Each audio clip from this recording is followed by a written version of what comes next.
জি 24 ঘন্টা Jack অলিবল studio থেকে আমি শুভসাচী শুরু করছি তিনটের খবর। আর শুরুতে যে খবরে চোখ রাখবো, জীবন কৃষ্ণ নিয়ে আরও বিস্ফোরক তথ্য। বিধায়ক হওয়ার আগে এজেন্ট ছিলেন জীবন। আর 3 মিনিট 3 খবরে আমি শুভদীপ আপনাদের যে খবর জানাবো। রাজারহাট গোপালপুর বিধানসভায় অন্তত 26,000 ভুয়ো ভোটার, এমনটাই দাবি বিজেপির, দাবি সিপিআইএমেরও। জানাবো আপনাদের ডিটেলে। আর আমি সৈকত আপনাদের যেমনটা জানাবো, মালদার হরিশ্চন্দ্রপুরে তৃণমূল নেতার নিদানে আক্রান্ত পুলিশ। শুরুতেই যে খবরে চোখ রাখবো, জীবন কৃষ্ণ নিয়ে আরো বিস্ফোরক তথ্য। বিধায়ক হওয়ার আগে জীবন কৃষ্ণ এজেন্ট ছিলেন। 12 জন এজেন্টের টিম তৈরি করেছিলেন জীবন। নিয়োগ দুর্নীতি তদন্তে এমনটাই ইডি জানতে পেরেছে বলে সূত্রের খবর। জীবন কৃষ্ণ সাহার গ্রেফতারির ঘটনায় চাঞ্চল্যকর যে আপডেট, নিয়োগ দুর্নীতির টাকায় ঘনিষ্ঠদের নামে নগদে জমি কিনে কালো টাকা সাদা করেছেন। মায়া রানী, নিতাই সাহা, রাজেশ ঘোষ, গৌর সাহা, একাধিক ঘনিষ্ঠের নামে প্রচুর জমি কেনা নথি পেয়েছে ইডি। আর সব জমি কেনা হয়েছে নগদ টাকায়। স্ত্রী পিসির নামেও সম্পত্তি সরানো হয়েছে বলে সন্দেহ। গত 5 বছরে নিকট আত্মীয়দের সম্পত্তি কত বেড়েছে তা নিয়েও আয়কর রিটার্নে নজর। এসএসসি নিয়োগ দুর্নীতি মামলায় এবার এনফোর্সমেন্ট ডিরেক্টরেটের হাতে গ্রেফতার বিধায়ক জীবন কৃষ্ণ সাহা। জীবন কৃষ্ণ সাহাকে হেফাজতে পাওয়ার পর থেকেই তাকে ম্যারাথন জেরা করা হচ্ছে এবং আদালতে যেটা এনফোর্সমেন্ট ডিরেক্টরেটের তরফ থেকে দাবি করা হচ্ছে অত্যন্ত তাৎপর্যপূর্ণভাবে, যে সরাসরি যারা চাকরি প্রার্থী বা অযোগ্য প্রার্থী তারা এবং তাদের আত্মীয়দের মাধ্যমে জীবন কৃষ্ণ সাহার একাধিক ব্যাংক অ্যাকাউন্টে প্রায় 46 লক্ষ টাকা ট্রান্সফার করা হয়েছিল। এখানেই শেষ নয়, 26 লক্ষ টাকা যা টগরী সাহা অর্থাৎ জীবন কৃষ্ণ সাহার স্ত্রী তার ব্যাংক অ্যাকাউন্টেও ট্রান্সফার করা হয়েছিল, যেটাও কিনা ঘুষের টাকা বলে মনে করা হচ্ছে। এবং যেই ফোনটি কার্যত তিনি প্রমাণ লোপাট করার চেষ্টা করার জন্য ঝোপের মধ্যে বা নর্দমায় ফেলে দিয়েছিলেন, সেই ফোনটিও বাজেয়াপ্ত করার পর সেটিকেও সিএফএসএল এ পাঠানোর ব্যবস্থা করা হচ্ছে, এমনটাই এনফোর্সমেন্ট ডিরেক্টরেট সূত্রে জানা যাচ্ছে। জি 24 ঘন্টার জন্য ক্যামেরায় রঞ্জিতের সঙ্গে বিক্রম দাস, কলকাতা। পুরো ব্যবস্থাটাই দুর্নীতিগ্রস্ত। মুখ্যমন্ত্রী এই দুর্নীতিতে নেতৃত্ব দিয়েছেন। সুজয় কৃষ্ণ ভদ্রর ভয়েস রেকর্ড এবং তার যা যা সামনে আপনারাই এনেছেন, তিনি তার কল রেকর্ডে বারে বারে অভিষেক শব্দ উচ্চারণ করেছেন। প্রয়াত এমএলএ তাপস সাহা সহ অসংখ্য কালেক্টর গোটা পশ্চিমবঙ্গে ছড়িয়ে দেওয়া হয়েছিল। কেস প্রতি কেউ কোথাও 1 লাখ কোথাও 2 লাখ করে রাখতেন, বাকি টাকা তারা পৌঁছে দিতেন কলকাতাতে কালীঘাটে। যদি কেউ দুর্নীতি করে থাকে আমরা কাউকে আশ্রয় দিচ্ছি না, প্রশ্রয় দিচ্ছি না, কিন্তু এর পাশাপাশি আমার একটা প্রশ্ন থাকছে যে ইডি কি তদন্ত করছে, কোন অডিও ক্লিপ পাওয়া গেছে, অডিও ক্লিপের ভেতরে কি বক্তব্য রয়েছে, সেগুলো সংবাদ মাধ্যমে আসছে কিভাবে? এটা কি একটা আইন বিরুদ্ধ কাজ নয়? কোন রকম দুর্নীতির সঙ্গে যুক্ত যে কারোর বিরুদ্ধে তৃণমূল কংগ্রেস কাউকে কোনো আশ্রয় প্রশ্রয় দেবে না, কিন্তু ইডি তদন্তটা তাড়াতাড়ি শেষ করুক, তাড়াতাড়ি শেষ করে চার্জশিট দিক, যারা দোষী যারা অভিযুক্ত তাদেরকে গ্রেফতার করুক, করে ব্যবস্থা নিক অবিলম্বে। এই জিনিসটাকে যেন রাজনৈতিক স্বার্থে কাজে না লাগানো হয়। কিন্তু ইডি, সিবিআই, ইলেকশন কমিশন সবাই বিজেপির সঙ্গে। আরো বলবো, বাংলায় পরাস্ত হয়েছে, তাই 1-2 জন যদি কেউ দুর্নীতি করে থাকে সেটা নিয়ে তৃণমূল কংগ্রেসকে কালিমালিপ্ত করার চেষ্টা চলবে। রাজারহাট গোপালপুর বিধানসভায় প্রায় 26,000 ভুয়ো ভোটার, এমনটাই দাবি বিজেপির তরফে তালিকাও তৈরি করা হয়েছে এবং সেই তালিকা জমা পড়েছে নির্বাচন কমিশনের কাছেও। বিজেপির বক্তব্য, এই রাজারহাট গোপালপুর বিধানসভায় মৃত ভোটারের তালিকা প্রায় 12,000 এবং ডুপ্লিকেট ভোটার রয়েছে অন্তত 10,578। বিজেপির মতো একই রকমভাবেই এইখানে ভুয়ো ভোটারের দাবি করছে সিপিআইএম। বিগত নির্বাচনে তৃণমূল কংগ্রেসের সঙ্গে ভোটের ব্যবধান ছিল বিজেপির এই বিধানসভা কেন্দ্রের ক্ষেত্রে মাত্র 73টা। আর তারপর থেকেই ঘুম উড়েছে পদ্ম শিবিরের। আর সেই কারণেই এবার 26-এর নির্বাচনের আগে রাজারহাট গোপালপুর বিধানসভা নিয়ে এতটুকুও ঢিলেমি দিতে নারাজ পদ্ম শিবির। এই বিধানসভার ক্ষেত্রে পদ্ম শিবিরের অভিযোগ, 26,000-এর কাছাকাছি ভুয়ো ভোটার রয়েছে। তারা বলছেন 10,578 বেশি রয়েছে মৃত ভোটার। মৃত অথচ তালিকায় থেকে গেছে এমন ভোটারের সংখ্যা 12,000-এর কাছাকাছি। সমস্ত অভিযোগ অস্বীকার করছে শাসক দল তৃণমূল কংগ্রেস। একই অভিযোগে সরব হয়েছে বামেরাও। তাদের অভিযোগ এই সমস্যা রয়েছে প্রায় প্রতিটা বুথের ক্ষেত্রে। তাদের অভিযোগও নির্বাচন কমিশনের দিকেও রয়েছে। সব মিলিয়ে টান টান উত্তেজনা রাজারহাট গোপালপুর বিধানসভা কেন্দ্র নিয়ে। জি 24 ঘন্টার জন্য ক্যামেরায় অরিন্দম ও জয়ন্তের সঙ্গে মৌমিতা চক্রবর্তী, কলকাতা। 21 ডিসেম্বরে উনি মারা যাওয়ার পর আপনারা কি কোনো কিছু জানিয়েছিলেন কমিশনে? কিছু না, কোথাও কিছু জানায়নি। ভোট একমাত্র ব্যাংকে জানানো হয়েছে, ব্যাস।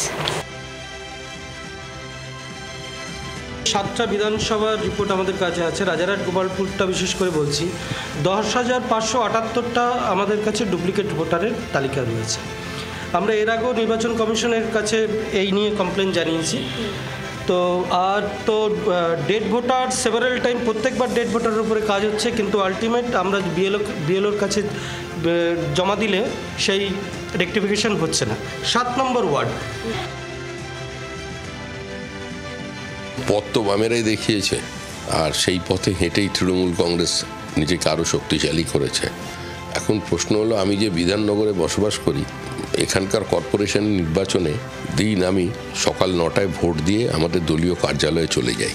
বিকেলে খবর পেলাম যে কোভিডে আমার বাবা মা চলে গিয়েছিলেন, দুজনই 18 দিনের ব্যবধানে।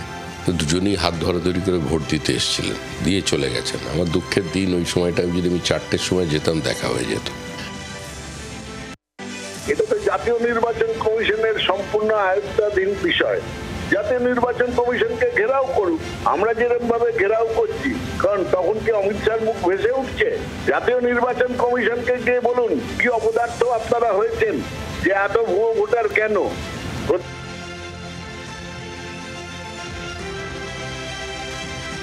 তৃণমূল নেতার নিদানে আক্রান্ত পুলিশ। মালদার হরিশ্চন্দ্রপুরে গরু বাঁধতে গিয়ে তরুণীকে ইফটিজিং এর অভিযোগ।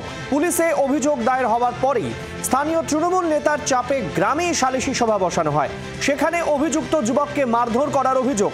খবর পেয়ে পুলিশ উদ্ধারে গেলে তৃণমূল নেতার নিদানে এলাকাবাসীর হাতে আক্রান্ত হয় পুলিশ। পুলিশকে মারধর, গাড়ি ভাঙচুরের অভিযোগ। রণক্ষেত্রের পরিস্থিতি হয় এলাকা। রণজয় সিংহ আমাদের প্রতিনিধি রয়েছেন আমাদের সঙ্গে টেলিফোন লাইনে। রণজয়, এই মুহূর্তে পরিস্থিতি ঠিক কি এবং পুলিশের পক্ষ থেকে বা কি বলা হচ্ছে? সরকার এখনো পর্যন্ত পরিস্থিতি থমথমে রয়েছে। এলাকায় পুলিশ পিকেট বসানো হয়েছে এবং পুলিশের উপর আক্রমণ করার জন্য 5 জনকে ইতিমধ্যে গ্রেপ্তার করা হয়েছে। তাদের চাঁচল মহকুমা আদালতে তোলা হচ্ছে এবং পুলিশের তরফ থেকে বলা হচ্ছে যে আরো বেশ কয়েকজন জড়িয়ে আছে, তাদের খোঁজ চালানো হচ্ছে। সিসিটিভি সামাজিক মাধ্যমে যে ছবি ভাইরাল হয়েছে, সেই ছবি দেখে অভিযুক্তদের চিহ্নিত করা হচ্ছে এবং অভিযুক্তদের খোঁজে তল্লাশি শুরু করেছে হরিশ্চন্দ্রপুর থানা পুলিশ। ধন্যবাদ আপাতত।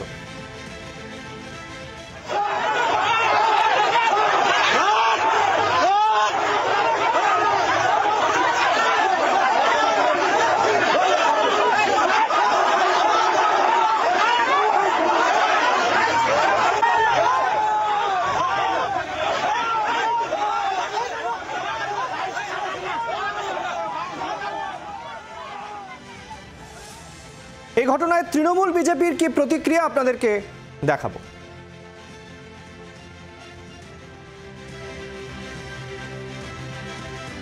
তৃণমূল সরকার যতদিন থাকবে ততদিন শাসকের রাজ চলছে। সবথেকে বড় কথা হচ্ছে বিডিও এরা, তৃণমূলের নেতারা, এসপিও এরা, আইসিও এরা, জেলা শাসকও এরা। এদের কাছে আইন বলে কোনো কিছু নেই। না এরা আদালতকে মানছে, না পুলিশ প্রশাসনকে মানছে, না বিডিও প্রশাসনকে মানছে, না বিএলআরও সাহেবদেরকে মানছে, কাউকে মানছে না। এরা বলছে আমরাই সব কিছু। হয়তো ইপিজিংয়ের ব্যাপার ছিল, হ্যাঁ, ওটা নিয়ে মানে আলোচনা করেছিল সবাই 15-20 জন। তো ওটা মানে করে দেওয়া যাবে। তো কি করে দেওয়া যাবে, মানে ওটা সলভ করে দেওয়া যাবে, এটাই মানে গ্রামবাসীর বক্তব্য। সেটাই বলতে যে আসামি উঠিয়ে নিয়ে গেছিলো, এবার গ্রামবাসী যে ন্যাশনালে ধাওয়া করলো। আসামি তো বিচার থেকে উঠিয়ে নিয়ে গেছিল পুলিশ, উঠিয়ে নিয়ে যেতে চাইছিল পুলিশ। বিচারে ওখানে বিচার বসেনি, আমরা ওই গাছতলাতে বসে আলোচনা করেছিলাম। ছেলেটা ছিল মেয়েদের বাড়িতে। আগে তো বিরোধীরা মার খেত, এখন বিরোধীরা মার খাবার জায়গা নাই। সর্বত্রভাবে তৃণমূলকে মারছে, তৃণমূলরাই মরছে। আর এর মধ্যে মদতদাতা হচ্ছে পুলিশ। পুলিশকে বলছি হয় সঠিক পদক্ষেপ করুক, আর নাহলে উদ্দিতা পড়িয়ে তৃণমূলের ঝান্ডা ধরুক, আর নাহলে আমাদের হরিশ্চন্দ্রপুর কেন পশ্চিমবাংলায় কত প্রশাসনের মতো আমাদের মধ্যে এবং তৃণমূলের নেতারা যারা ভালো তাদেরও কিন্তু শান্তি থাকবে না। ইতিমধ্যেই প্রশাসনের কঠোরভাবে পদক্ষেপ নেওয়া। কুলতলিতে ৪র্থ শ্রেণীর ছাত্রের রহস্য মৃত্যু, আত্মহত্যা করেছে ছাত্র এমনটাই পরিবারের দাবি। বাড়ির রান্নাঘরে ঝুলন্ত দেহ উদ্ধার। সোশ্যাল মিডিয়ায় বাবার সঙ্গে রিলস বানাতো ওই ছাত্র। সোশ্যাল মিডিয়া পেজে ১৯,০০০ ফলোয়ারও রয়েছে। খেলার ছলে তৈরি ওই ভিডিওর জন্যই অনলাইনে তার যথেষ্ট জনপ্রিয়তা ছিল। কিন্তু আচমকা অত ছোট একজন আত্মহত্যা কেন করবে? কারণ নিয়ে ক্রমশ ধোঁয়াশা দেখা দিচ্ছে এলাকাতেও নানান ফিসফাস। আর এই নিয়ে পরিবারের তরফ থেকে কি বক্তব্য শোনায়। না, আজকের কোনো রকম বদমাশিই করিনি। আজকের যে কিছু বলেছে মার কাছে না না না না না তাহলে হঠাৎ কেন এরকম করলো? ও হচ্ছে খেলা করতে করতে কি মডেল হয়েছে আমরা তো মাথায় ঢুকছে। মানে ওই আমাদের একটাই ছেলে, এই একটা ছেলে আছে প্রতিবন্ধী। ছেলে বাড়ি ফিরেছিল ৩টের দিকে। ফিরে কি বলেছে? সে বলে মা ভাত দাও, খাবো। তুমি ভাত খেয়ে নাও। বলো ভাত খেয়ে নাও। এখানে শুয়েছিল, শুয়েছিল। থাকতে থাকতে দুই ভাই খেলা করতে করতে বড় ছেলে ফাঁকা দিয়ে চলে গেছে। ও খেলা করতে করতে আমি ওই ভাই বড় ছোটো যার কাছে বিড়ি ভাত দেখেছি। তার ভিতরে কী করলো আমি জানি না। বাড়ি এসে কিছু বলেছিল? না না কিছু হয়নি। স্কুল থেকে এসে খাওয়া দাওয়া করে, যেমন খাওয়া দাওয়া করার পর এবার ওর মারা গল্প করছে, ও পাশে গিয়ে ওই গলা ধরে দিয়ে পরীক্ষা ছিল আজকে স্কুলে। কোথায় দিয়েছে? ওই পাশে একটা ঘরে। এই নিয়ে আমরা কথা বলেছিলাম মনোরোগ বিশেষজ্ঞ সুবীর হাজরা চৌধুরীর সঙ্গে। কি বলছেন তিনি শোনায়। অনেক বাচ্চাই যারা বিশেষ করে প্রচন্ড দুরন্ত এবং ছটফটে, স্কুল থেকে নালি ছাড়ে, তাদের ছোটবেলা থেকেই ব্যাপারটা বোঝা যায় যে তারা ভীষণ রেস্টলেস এবং স্কুল থেকে নালিশ আসছে, বাড়িতেও ঝামেলা করছে। তখনই যদি চিকিৎসা করা হয় তাহলে এই হঠকারী স্বভাবটা হয় না। হঠকারী একটা স্পেকট্রাম। এই বাচ্চারা যারা খুব অস্থির তারা বড় হয়ে তারা অবাধ্য হয়, তারপরে তারা ভালো খারাপ বোঝার ক্ষমতাতে চলে যায় এবং সেটা আরো বেশি বয়স পর্যন্ত থাকতে পারে। সেই ব্যাপারটা কম বয়সে যদি বোঝা যায় যে প্রচন্ড অস্থির দুরন্ত বাচ্চা, তাহলে সুবিধা হয়। চোখের বালি কন্যা সন্তান। শিলিগুড়িতে ৩.৫ মাসের শিশু কন্যাকে খুন করল বাবা। শিলিগুড়ির প্রকাশনগরের এই ঘটনা। এরপর ওই অভিযুক্ত বাবাকে পুলিশের হাতে তুলে দেয় শিশুর মা এবং এলাকাবাসী। রাহুল মাহাতোকে গ্রেপ্তার করেছে পুলিশ। যদিও এই গ্রেপ্তারের সময় একটা অভিনয় করে পার পাওয়ার চেষ্টা করেছিল এই অভিযুক্ত রাহুল মাহাতো, যদিও তাতে কোনো লাভ হয়নি। শ্বাসরোধ করে নিজের ৩ মাসের শিশুকন্যাকে খুন করেছেন এই রাহুল মাহাতো। শিলিগুড়ি প্রকাশনগরের এই ঘটনায় তীব্র চাঞ্চল্য। ঘটনার পর ওই শিশুর মা এবং স্থানীয়রাই রাহুল মাহাতো নামে ওই ব্যক্তিকে ধরে পুলিশের হাতে তুলে দেয়। শিলিগুড়ির প্রকাশনগরের এই ঘটনায় তীব্র চাঞ্চল্য। ৩.৫ মাসের শিশুকন্যা, ওই শিশুকন্যাকেই শ্বাসরোধ করে খুন করার অভিযোগ শিশুরই বাবা রাহুল মাহাতোর বিরুদ্ধে।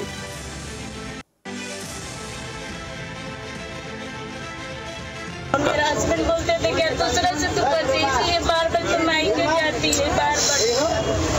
आपका पति कुछ बोला सुबह कैसे मर गया या नहीं, कुछ नहीं। आपके बेटी को मारने के लिए बार बार क्या आपको बोलता था? हाँ, वो लोग बोलता था ची बेटी हुआ है, तेरे को बेटी हुआ है। कौन लोग बोलता था? बच्चे का पिता बोलता था, दादा बोलता था ची बेटी हुआ है, दादी भी बोल रहे थे। लड़का नहीं हुआ बेटी हुआ इसीलिए मार। কন্যা সন্তান হওয়াতেই অশান্তি, আর সেই অশান্তির জেরে খুন। ৩.৫ মাসের একরত্তি শিশু কন্যাকে বালিশ চাপা দিয়ে খুন করে বাবা। কতটা নারকীয় পরিস্থিতিতে, কতটা মানসিক বিকার থাকলে এই ঘটনা ঘটানো সম্ভব? ওই শিশুর বাবাকে তার মা এবং স্থানীয়রাই পুলিশের হাতে তুলে দেয়। রাহুল মাহাতোকে গ্রেপ্তার করেছে পুলিশ।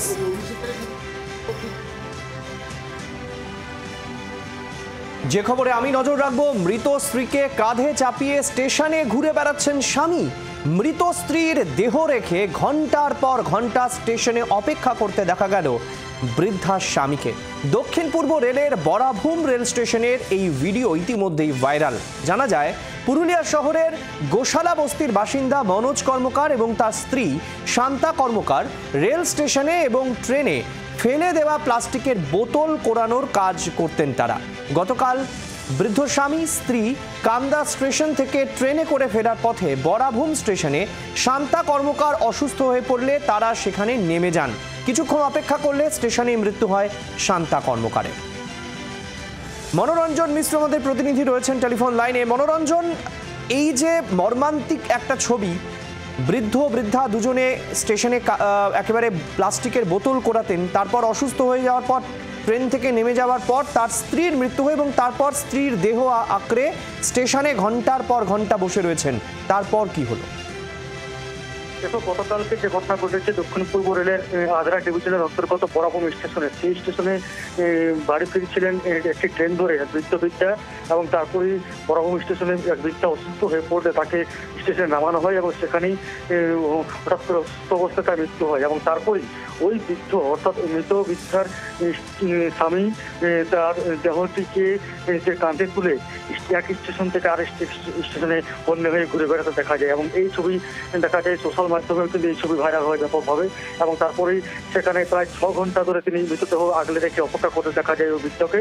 যদিও বৃদ্ধার প্রথম অভিযোগ তুলেন যে এখনো পর্যন্ত রেল কর্তৃপক্ষ বা জিআরপি বা রেল পুলিশ কোনো তাকে সহায়তা করানি, সমস্যায় পড়েছেন। এই দেহ নিয়ে তিনি কোথায় যাবেন, কিভাবে যাবেন, সেই সমস্যায় ভুগতে হয় তাকে। বিষয়টি স্থানীয়দের নজরে আসে এবং স্থানীয় বাসিন্দারা তাকে সহযোগিতা করেন এবং তারাই খবর দেন স্থানীয় বলরামপুর থানা থেকে শুরু করে রেল কর্তৃপক্ষকে এবং তারপরে জিআরপি থানার পুলিশ ঘটনাস্থলে গিয়ে ওই বৃদ্ধার দেহ উদ্ধার করে পুরুলিয়া গভর্নমেন্ট মেডিকেল কলেজ এবং হাসপাতালে নিয়ে আসা হয় এবং এই গোটা ছবি কিন্তু সোশ্যাল মাধ্যমে ভাইরাল হয়েছে। তারপরে তিনি নড়চড়ে বসেছে রেল কর্তৃপক্ষের বিরুদ্ধে অভিযোগ তোলা হচ্ছে যে 6 ঘন্টা ধরে একজন বৃদ্ধা দেহ আগলে রেখেছিলেন তার স্বামী, অথচ রেল কর্তৃপক্ষ কোনো সহযোগিতা করেনি। এই বিষয়টি রেলের বিরুদ্ধে অভিযোগের আঙুল তুলছেন। ধন্যবাদ মনোরঞ্জন আপাতত আমাদের সঙ্গে থাকার জন্য। অত্যন্ত মর্মান্তিক সেই ছবি আপনাদের সামনে আমরা তুলে ধরছি। স্থানীয়রা কি বলছেন আপনাদের শোনাবো। আমি দেখলাম ওইখানে একটা কাপড়ে বাঁধা একজন শুয়ে আছে, ওকে জিজ্ঞাসা করলাম, বলছি এটা আমার স্ত্রী, এখানে বলছি আমার ডেট হয়ে আছে, বলছে আমি নিয়ে যাব। তখন ওইখান থেকে স্যাররা বলে যে তুমি তুলে নিয়ে যাও। তখন আমি একটা ভিডিও বানাই, তো রেল বললো যে নিয়ে যাও, তো নিয়ে যাও বলে এবারে হসপিটাল নিয়ে যাও বলেছে, নৌকাকে শ্মশান নিয়ে যেতে বলেছে, এটা আমার জানার নাই। ঠিক আছে, আমরা যখন প্রতিবাদ করি তখন আমরা বহরমপুর থানায় লোকালে ফোন করি, বহরমপুর থানাওয়ালা এসেছে, এখন যা হবে বরাভূম স্টেশন মাস্টার করবে আর বরাভূম লোকাল থানাওয়ালা করবে। বেহাল পথে জেরবার পূর্ব মেদিনীপুরের কাঁথির কুসুমপুর গ্রাম। দীর্ঘ প্রায় 2 কিলোমিটার রাস্তার বেহাল দশা, কাদা খানাখন্দে ভর্তি। ছাত্রছাত্রীরা স্কুলে যেতে এমনকি রোগীদের চিকিৎসার জন্য নিয়ে যেতে হলেও দুর্ভোগের শিকার হতে হয় গ্রামবাসীদের। রাস্তার দাবিতে দিদিকে বলো কর্মসূচিতে জানিয়েও কাজ হয়নি, এমনটাই গ্রামবাসীদের দাবি। ধানের চারা পুঁতে তাই প্রতিবাদ। রাস্তার হাল এমনই যে অসুস্থ ব্যক্তিকে কোনো রকমে এভাবে হাসপাতালে নিয়ে যেতে হয়।